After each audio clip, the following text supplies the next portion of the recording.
E a visão minha, assim, é o Papa Francisco como um pai, ou como o irmão Francisco gosta de dizer, como um avô, aquele que dá atenção, que dá tempo.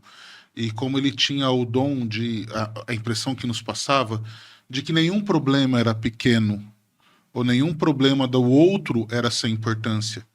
Quando ele se deparava com um problema de alguém, ou alguém levava o problema para ele, parece que ele parava o mundo dele para cuidar daquele problema. E uma cena que me emociona muito, eu comentava aqui com o irmão Francisco, antes da gente começar, é a cena daquele menino que tinha acabado de perder, do menino autista, né, que vai brincar, Com que ele tira o só. solidel. Ontem, numa matéria jornalística, eu vi assim, a representatividade, né, porque o senhor como liturgista, como vigário geral, o Papa, os bispos, eles tiram o solidel diante do sagrado, né?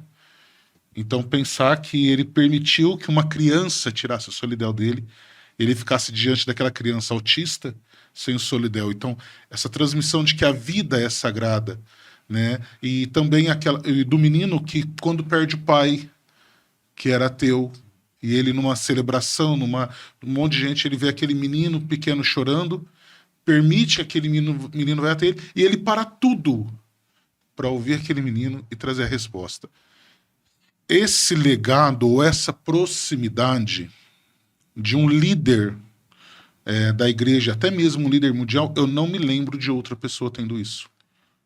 Um outro que me chama a atenção foi aquele documentário que ele gravou com aqueles jovens, que ele vai a uma casa, não leva os jovens no Vaticano na casa dele, mas ele vai até uma casa que foi preparada para aquilo, e jovens de diversas religiões e posições e situações de vida, e ele dialoga com eles. Aquela cena que foi, acho que para os canais, para também eh, com essa conversa do Papa, sempre me chamou muito a atenção.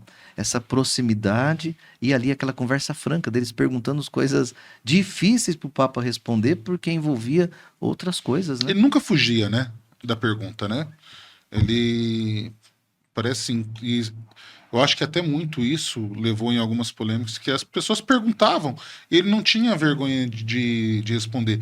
Logo na primeira viagem apostólica dele, que foi no Brasil, na Jornada Mundial, quando ele está voltando, ele dá entrevista no avião e aí pergunta da questão do homossexualismo e ele não tem medo de responder, né? Então, a minha visão enquanto leigo do Papa Francisco é esse que está próximo. E como o senhor disse, vindo agora após falecer, a gente vai ouvindo muitos relatos, né?